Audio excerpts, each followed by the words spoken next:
এরা প্রাণঘাতী বিষধর। বিষের ধরন হচ্ছে নিউরোটক্সিক, অর্থাৎ নার্ভ বিষ।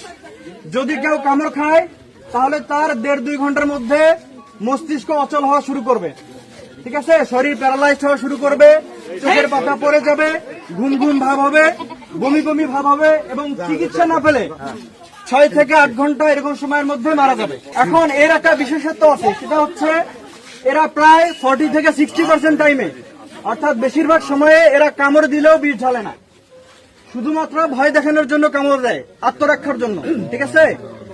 এখন ওই রকম কামড় যদি কেউ খায় যে কামড় দিচ্ছে বিষ ঢালে নাই, ওইটাকে বলে ড্রাই বাইট, সেক্ষেত্রে ঝাড়ফুঁক করলে কাজ হবে, ফকিরের কেরামতি বাড়বে।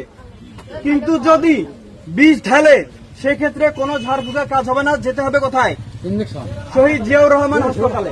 আমাদের দেশে সাপের কামড়ে ঝাড়ফুঁক করার কারণে মানুষ মারা যায়, তো এরকম সাপের কামড় খেলে অবশ্যই শত্রুতে কই যাবেন? জিয়াউর রহমান হাসপাতালে যেতে হবে।